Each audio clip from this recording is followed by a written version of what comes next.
लग्नानंतर होईलच प्रेम या मालिकेच्या आजच्या भागात आपण पाहत असतो की काव्याने माननीला विचारलेलं असतं की बाळ बाहेर यायचं असल्यावर आपल्याला कसं कळतं. ह्या सर्व गोष्टी माननीला विचारलेल्या असतात.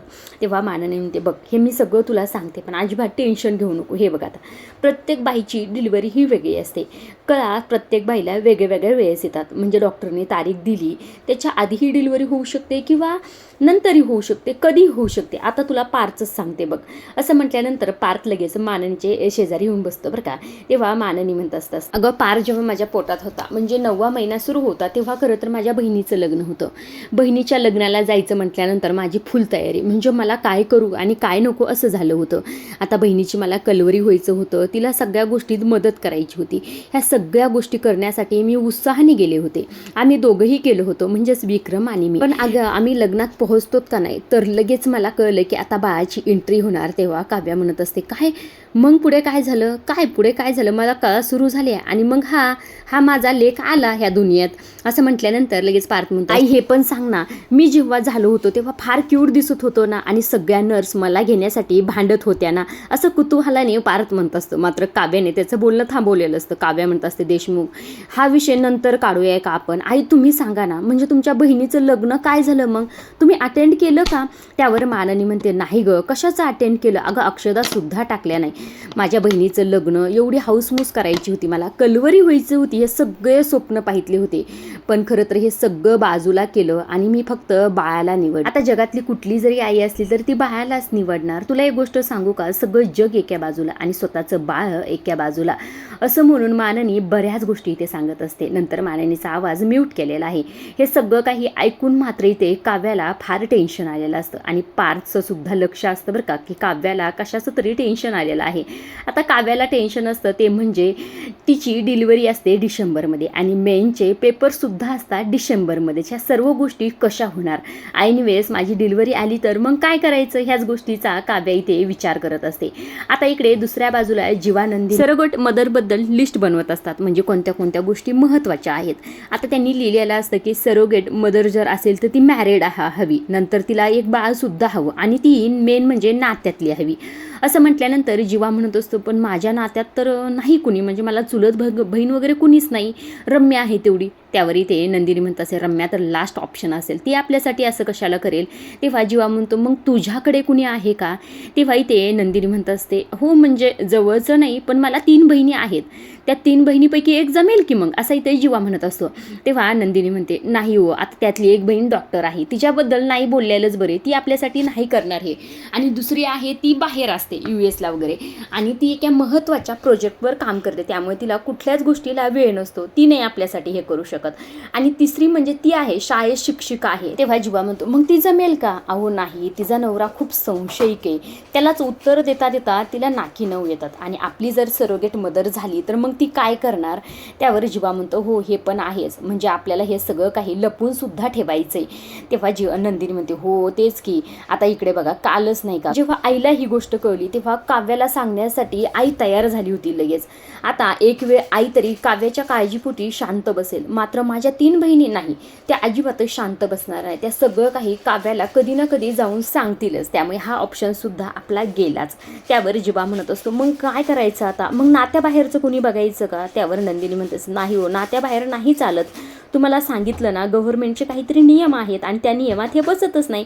तेव्हा जेव्हा म्हणतो, हे सगळे नियम का असतील, म्हणजे एखादी आई जर तिच्या पोटात 9 महिने बाळ वाढवायला तयार असेल तर मग हा नियम कशासाठी. असं म्हटल्यानंतर नंदिनी म्हणत असते, हे बघा तुम्हाला सांगू का, आता फक्त सरोगेट मदर म्हणजे फक्त बाळाला जन्म देणं एवढंच नाही, खरं तर इथे तिची हेल्थसुद्धा आहे, तिच्या सर्व गोष्टीसुद्धा आहेत, ती आपल्यासोबत इमोशनल अटॅचसुद्धा झालेली पाहिजे, ह्या सर्व गोष्टी त्यामुळेच आहेत ना. त्यावर जीवा म्हणतो, बरं हे ठीक आहे सर्व, हे मला कळलं, पण दुसरे नियम का आहात, म्हणजे एक स्त्री विवाहितच पाहिजे आणि तिला एक पहिलं मूलसुद्धा पाहिजे, ह्या सर्व गोष्टी कशाला हव्यात. त्यावर नंदिनी म्हणते, बघा तिला जर पहिलं मूल नसेल आणि आपलं मूल तिच्या पोटात जर वाढत असेल आणि त्या मुलाबद्दल जर तिला अटॅचमेंट वाटली आणि तिने बाळ द्यायला नकार दिला तर मग काय करायचं? त्यावर जीवा म्हणतो हो हे पण बरोबरच आहे. त्यावर नंदिनी म्हणत असते आणि दुसरं, जर ती विवाहित नसेल तर आई काल बोलता बोलता म्हणून गेली, तुम्हाला आठवतं? आता जीवाला खरं तरी ते शारदाचं सगळं बोलणं आठवत असतं बरं का. आणि नंदिनी ते स्वतःच्या तोंडाने म्हणत असते. नंदिनी म्हणत असते की काय ना, प्रत्येक पुरुषाला प्रेग्नेन्सीत आपल्या बायकोबद्दल प्रेम वाटतच असतं, कारण त्याचा अंश तिच्या पोटात वाढत असतो. त्यामुळे दुसरी स्त्री जर त्याचा अंश तिच्या पोटात वाढत असेल आणि तिला त्या बाळाबद्दल आपुलकी वाटली तर, आणि जर त्या बाबांनाच त्या बाईबद्दल आपुलकी वाटलं तर मग काय करायचं? असं म्हटल्यानंतर जीवा नंदिनीकडे पाहत असतो. तेव्हा नंदिनी असं देखील म्हणते, आणि जर ठीक आहे बाबाला जर म्हणजे बाळाच्या बाबाला जर तिच्याबद्दल आपुलकी नाही वाटली आणि जर तिला आपुलकी वाटली तर मग काय करायचं?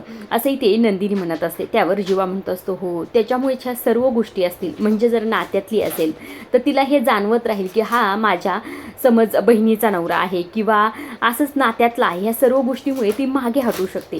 म्हणजे खरंच ना हे जे नियम बनवलेत ना ते खरंच भारी आहेत, असंही ते जीवाचं म्हणणं. तेव्हा नंदिनी म्हणते आता कळलं का हे सगळे नियम का आहेत? त्यावर जीवा म्हणतो हो हे सगळं काही बरोबर आहे, पण यात सुद्धा एक फॉल्ट आहेच की जर एखादी आई सरोगसी मदर व्हायला तयार झाली पण जर डिलिव्हरीनंतर ती बाळ द्यायला नकार देत असेल तर त्यावर नंदिनी म्हणते ती असं करू शकत नाही, कारण की ह्या सगळ्या गोष्टी आधीच केल्या असतात. जर तिने असं केलं तर तिथे खरं तरी तिला आपण अटकसुद्धा करू शकतो, कारण की ह्या सर्व गोष्टी करायच्या आधी आपण सगळे डॉक्युमेंट तयार करून घेतो, त्यामुळे ती असं कधीच करू शकत नाही असंही ते नंदिनी म्हणत. तेव्हा जीवाला टेन्शन आलेलं असतं. जीवा म्हणत असतो की ह्या सगळ्या नियमात म्हणजे सरोगसी मदर आपल्याला शोधायची आहे. मला वाटलं होतं खरं तरी ते सरोगसी मदर हा पर्याय आपल्या जखमेवर फुंकर मारेल नाही, पण हे सुद्धा खूप अवघड आहे, हा मार्गसुद्धा आपल्यासाठी फार कठीण आहे. त्यावर नंदिनी म्हणत असते अहो तुम्ही असे होप्स अजिबात सोडू नका, मी म्हणते ना तुम्हाला सर्व गोष्टी व्यवस्थितच होतील, तुम्हाला असे अनेक उदाहरणं दाखवते. असं म्हणून ती मोबाईल हातात घेते बरं का. तर तिला दिसत असतं की शारदाचे 6 मिस कॉल येऊन गेले. आई शक्यतो असं करत नाही, काय झालं असेल नेमकं असं म्हणून आता शारदाला फोन लावत असते. आता शारदाने फोन उचललेला असतो पण शारदाचा आवाज इथे जरा हळू आलेला असतो. तेव्हा इथे नंदिनी म्हणते आई काय झालंय, तुझा आवाज असा काय येतोय, काही झालंय का? तेव्हा शारदा म्हणते अगं हो ना, मला रात्रभर झोपच नाही आली, असे विचित्र स्वप्न पडत होते की विचारू नको, सांगता सुद्धा येणार नाहीत, आणि ते सगळं माझ्या डोक्यात फिरत होतं असंही ते म्हणत असते. आणि ते शारदा शांत झालेली असते. तेव्हा इथे नंदिनीला टेन्शन आलेलं असतं. आई काय झालं, अगं बोल ना, मी ऐकते तुझं. तेव्हा मात्र शारदा एकही शब्द बोलत नाही, तिच्या तोंडातून शब्दसुद्धा फुटत नसतात. इकडे जीवा म्हणत असतो तू शांत हो, थांब आई बोला की, मी बोलतोय, तुमचा आवाज येतोय मला, बोला ना काय झालं. मात्र इथे शारदा एकही शब्द बोलत नाही. शारदाला इथे फार त्रास होत असतो. जीवा नंदिनी खरं तरी इथे शारदाकडे येण्यासाठी तयार झालेले असते. दोघे म्हणत असतात चल आपण आत्ताच्या आत्ता निघूया, पण मात्र खाली कुणालाही सांगू नका असं म्हणून ते निघालेले असतात. इकडे शारदाला फार त्रास होत असतो. शारदाला घाम फुटलेला असतो, छाती सुद्धा तिच्या दुखत असतं. एवढा सगळा त्रास असून सुद्धा नंदिनीचा विचार तिच्या डोक्यात असतो. ह्या सर्व गोष्टी कुणाला सांगू, काव्याला तर मी सांगू शकत नाही, नंदिनीला सांगू शकते असं म्हणून तिने नंदिनीला फोन केलेला असतो. आता नंदिनीला ही शारदाची अवस्था पाहून नंदिनी तर निघालेली असते. इकडे शारदा तर खाली कोसळलेली असते. शारदाचा पंप सुद्धा तो समोर टेबलवर असतो, तिथपर्यंत सुद्धा इथे शारदाला जाता येत नसतं. अक्षरशः ती जमिनीवर कोसळलेली असते, तिला फार त्रास होत असतो. इकडे जीवानंदिनी धावतच त्यांच्या रूममधून बाहेर आलेले असतात आणि शारदाकडे जायला निघालेले असतात. आता नंदिनी इतक्या वेगाने खाली आलेली असते हे पाहितलेलं असतं ते म्हणजे नंदिनी प्रेग्नेंट आहे ना, मग जीवाच्या स्पीडने कशी काय धावते, आणि हा जीवा सुद्धा याला कळत नाही का? खरंच कठीण आहे. पण एक गोष्ट लक्षात येते, जे विजयराव म्हणतात ते खरं असेल का बहुतेक, म्हणजे दुसऱ्या महिन्यात प्रेग्नेंट असणारी बाई अशी वेगाने धावूच शकत नाही, म्हणजे काहीतरी नक्कीच घोळ आहे. आणि जिथे घोळ तिथे मला लक्ष घालायलाच हवं ना, असं म्हणून आता इथे जी काही वसू असते ती हसत असते. वसू आता नंदिनीच्या मिसकॅरेजचं सत्य समोर आणणारच. इकडे दुसऱ्या बाजूला माननी खरं तर किचनमध्ये भाजी फोडणी टाकत असते. तितक्यातच काव्य आलेले असते. काव्याला ठसका लागलेला असतो, त्यामुळे इथे माननी म्हणत असते हे धर पाणी, आणि तू इथे कशाला आलीस, तू जाऊन बाहेर बस ना. तेव्हा काव्य म्हणते अहो नाही, फक्त पाणीच प्यायला आले आहे. तेव्हा मानन म्हणते थांब, तू बाहेर जाऊन बस, तुझ्यासाठी मी लिंबू पाणी घेऊन येते. काव्या पाणी पिलेले असते. पाणी पिल्यानंतर म्हटल्यानंतर काव्याला थोडं बरं वाटत असतं. तेव्हा मानन म्हणते, बरं वाटतंय का आता? नेमकं तुला होतंय काय? मळमळतंय का? गरगरतंय का? तेव्हा इथे काव्या म्हणते, हो ना, मला कळतच ना नेमकं काय होतंय. तेव्हा मानन म्हणते, अगं नको टेन्शन घेऊ, गरोदरपणात ह्या सर्व गोष्टी होतच असतात, तू थांब, मी तुझ्यासाठी छान लिंबू पाणी बनवून देते, असं म्हणून फ्रीजमधलं पातेलं बाहेर काढत असते. तेव्हा इथे काव्या म्हणत असते, आई मी तुम्हाला सांगू का, हे सगळं गरोदरपणामुळे नाही होत, मला वाटतं ह्या सगळं काही परीक्षामुळे होत आहे, मला फार टेन्शन आले. तेव्हा मानन म्हणते, कशाला टेन्शन घेतेस? अगं तू हुशार मुलगी आहेस आणि तू किती अभ्यास करतेस, किती मन लावून करतेस ही मी बघते ना गं, त्यामुळे तू टेन्शन घेऊ नको, काही होणार नाही, सगळं काही व्यवस्थित होणार आहे. असं म्हटल्यानंतर आता इथे माननीमध्ये काळजी घे बरं का, बाहेर खूप ऊन आहे, हे लिंबू पाणी धर आणि पी, आणि तू कशाने जाणारच? तेव्हा इथे काव्या म्हणतात, हो रिक्षाने जाणार आहे. अगो रिक्षाने कशाला जातेस? थांब मी ड्रायव्हर काकांनाच फोन करते, असं इथे खरं माननी म्हणत असते. काव्या म्हणत असते, आई नका तुम्ही टेन्शन घेऊन, एवढं मी जाते ना व्यवस्थित. मात्र माननी तिचा अजिबात ऐकत नसते बरं का. तितक्या तिथे वसू आलेली असते. वसू म्हणत असते, हे बघ माननी, तुझ्या दोन्ही सुना खरं तर स्वतःची अजिबातच काळजी घेत नाहीत. त्यावर माननी म्हणते, काळजीबद्दल कोण बोलतंय? असं माननी हळूच म्हणते बरं का. तेव्हा वसू म्हणते, काय बोललीस तू माननी? माननी मात्र एकही शब्द बोलत नाही. तेव्हा वसू म्हणत असते, माननी जे काही तुला बोलायचे ते स्पष्टच बोल ना गं माझ्या तोंडासमोरच, कशाला उगाच असं बोलतेस? मला घाबरतेस का? त्यावर इथे माननी म्हणत असते, छे मी कशाला तुम्हाला घाबरू, मी घाबरत वगैरे नाही, पण तुम्ही जे काही म्हटलात का ते मला पटलेलं नाही. तुम्हाला दोन्ही सुनाची माझ्या काळजी आहे असं दाखवताय ना, आणि काळजीबद्दल बोलताय म्हणून जरा आश्चर्य वाटलं. त्यावर वसू म्हणत असते, मानने तुला असं का वाटतं गं की मला दोन्ही सुनांची काळजी नाही म्हणून? अगं मला सुद्धा तेवढीच काळजी आहे. त्यावर माननी म्हणत असते, हो का, तुम्हाला जर एवढीच काळजी असते तर काव्याच्या चोरउटी दिवशी तुम्ही नंदिनीबद्दल असं काही बोललाच नसतात. त्या सर्व गोष्टीमुळे काव्याला किती त्रास झाला तुम्ही पाहितलं ना. त्यावर वसू म्हणत असते, अगं माननी मला तर तुझं कळतच नाही, तुला फक्त काव्याचीच काळजी का गं? तुझ्या ती सेवाभावी जी नंदिनी आहे का, तिची तुला काळजी अजिबातच नाही. मी आत्ता पाहितलं गं, पायऱ्यावरनं जीवासोबत धावतच खाली गेली, तिला प्रेग्नेंट आहे या गोष्टीचं सुद्धा भान नाही, आणि जीवाने बाईकची चावी उचललेली मी पाहितली. म्हणजे हे दोघे बाईकवर बाहेर जातात. तुला कळतंय का ह्या सर्व गोष्टी? असंही ते वसू म्हणत. वसूची काळजी वसू दाखवत असते. आता वसूला किती काळजी हे तर आपल्याला चांगलंच माहीत आहे, माननीला सुद्धा ते चांगलंच माहीत असतं. त्यामुळे माननी म्हणते, काव्या चल बरं मी ड्रायव्हर काकांना फोन करते, कुठे माझा मोबाईल, असं म्हणून मोबाईल शोधत असते. तेव्हा इथे काव्य म्हणते, आई राहू दे की मी जाते रिक्षाने. मात्र माननी म्हणते, नाही अजिबातच नाही, चल बरं तू बाहेर चल, असं म्हणून दोघी हॉलमध्ये निघून जातात. आता इथे काव्याने लिंबू पाण्याचा ग्लास तसाच ठेवलेला, तो आता वसू बाहेर घेऊन जाणार आहे बरं का. त्यावरनं मोठं महाभारत होणार आहे, ते आपण पुढे पाहूच. इकडे दुसऱ्या बाजूला नंदिनी आणि जीवा शारदाकडे आलेले असतात. बहुतेक नंदिनीकडे दुसरी चावी असावी, त्यामुळे डायरेक्टच ती घरात आलेली आहे. आता शारदा इथे जमिनीवर कोसळलेली असते. हे पाहून नंदिनी फार घाबरलेली असते. आई तुला काय झालंय, तू अशी कशी पडलीस, असं इथे शारदाला म्हणत असते. तेव्हा इथे नंदिनी, जीवा तुम्ही असं काय करताय, तुम्ही डॉक्टरांना लगेच फोन करा ना, असं म्हटल्यानंतर जीवा आता इथे डॉक्टरांना फोन करत असतो. शारदाची ही अवस्था पाहून खरं नंदिनी फार घाबरलेली असते. इकडे दुसऱ्या बाजूला सुद्धा काव्या टेन्शनमध्ये असते, कारण की तिला क्लासला जायला उशीर होत असतो, तिचा आज पेपर असतो, आणि या सर्व गोष्टीचं टेन्शन सुद्धा तिला आलेलं असतं. मात्र माननी तिला रिक्षाने जाऊन देत नसते. ती म्हणत असते, थांब मी ड्रायव्हर काकांना फोन करते आणि त्यांच्यासोबतच तू जा.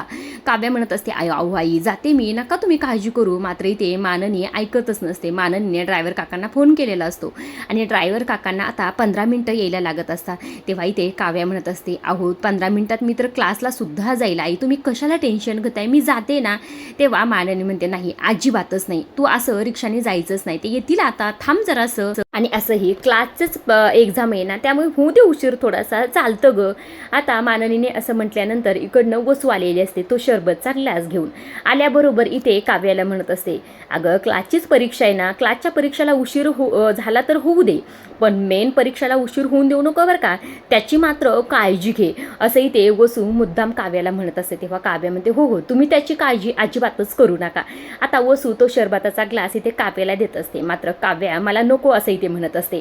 तेव्हा खरं तर इथे वसू म्हणत असं, राहिलं बाई राहिलं, माझं कुणाला पडतंय, असं म्हटल्यानंतर माननी म्हणते, वसूताई तुम्ही हे सगळं मुद्दाम करताना, म्हणजे काव्या आधीच टेन्शनमध्ये आहे आणि तिला मुद्दाम टेन्शन येण्यासारखं सर्व बोलताय ना. त्यावर वसू म्हणत असते, मी काही केलं केलं तर तुम्हाला पटतच का नाही, मला हे कळतच नाही. प्रत्येक गोष्ट तुला चुकीचीच वाटते ना माननी, पण आता मी जे सांगते तू ऐक. एखाद्या झाडाला जर आपण पाणी घातलंच नाही तर ते झाड सुकून जातं, आणि एखाद्या झाडाला जर आपण अति पाणी घातलं तर ते कुजून जातं. अगदी तसंच आहे. म्हणजे बघ ना, आता तुझं नंदिनीकडे अजिबातच लक्ष नाही, ती बिचारी पोर सुकून गेली आहे, आणि काव्याकडे मात्र तुझं लक्ष इतकं आहे की विचारू नको. असं म्हटल्यानंतर आता माननी म्हणत असते, काय बोलताय तुम्ही? आता काय ड्रायव्हर काकाने हॉर्न वाजवलेला असतो, त्यामुळे काव्या धावतच जाते. तेव्हा माननी म्हणते, अगं हळू चल काव्या, कशाला घाई करते शेवडी? असं म्हटल्यानंतर काव्या म्हणते, हो आई मी काळजी घेते. असं म्हणून काव्या गडबडीत निघून जाते. आता काव्या निघून गेल्यानंतर वसू आता माननीकडे येते आणि म्हणत असते, बघ मी आत्ताच म्हणलेला मुद्दा तू आता सिद्ध केलास ग. बघ ना, म्हणजे मी मगाशी तुला म्हटले की नंदिनी पायऱ्या उड्या मारत उतरून बाहेर गेली, पण तू अजिबातच रिॲक्ट केलं नाहीस, आणि आता थोडीशी काय काव्या धावत गेली की तिला म्हणतेस, अगो काव्या हळू काळजी घे. म्हणजे बघ ना, आता मी काही बोलले तर तुला चुकीचंच वाटतंय, पण मी जे काही बोलले जरा त्यावर विचार कर माननी. असंही ते वसू म्हणून तिथून निघून गेलेली असते. आता माननी विचार करत असते, म्हणजे खरंच असं आहे का? माझं नंदिनीकडे लक्षच नाही का? तिचं दुखलं खुपलं तर मी तिच्याकडे पाहत नाही, आणि काव्याकडे माझं जरा जास्त लक्ष आहे का? असंही ते खरं तर माननी स्वतःच्याच मनाशी म्हणत असते. इकडे दुसऱ्या बाजूला डॉक्टर आलेले असतात, आणि डॉक्टरांनी शारदाला चेक केल्यानंतर डॉक्टर म्हणत असतात, यांना कोणता तरी मोठा ट्रॉमा झालेला आहे. म्हणजे काल आज कोणती मोठी गोष्ट झालेली आहे का, तुमच्या घरात घडलेली आहे का? त्यावर खरं इथे नंदिनीला आणि जीवाला आठवत असते की हे सगळं काही नंदिनीच्या मिसकॅरेजमुळं झालेलं आहे, त्यामुळेच इथे शारदाला टेन्शन आलेलं आहे. तेव्हा डॉक्टर म्हणत असतात, काय झालं नक्की सांगता का? त्यावर जीवा म्हणत असतो, नाही म्हणजे काय आहे ना, काल आमच्या घरी कार्यक्रम होता, ह्या धावपळीमुळे हे सगळं काही झालं असेल, पण आम्ही आता काय करू शकतो? त्यावर डॉक्टर म्हणत असं, मी काही गोळ्या लिहून देते आणि जरा त्यांची काळजी घ्या, त्यांना काही देऊ नका. असंही ते डॉक्टरांनी म्हटल्यानंतर आता नंदिनीला इथे फार टेन्शन आलेलं असतं, कारण की शारदाची ही अवस्था फक्त तिच्या मिसकॅरेजमुळे झालेली आहे असंही ते नंदिनीला वाटत असतं, आणि अगदी तसंच असतं.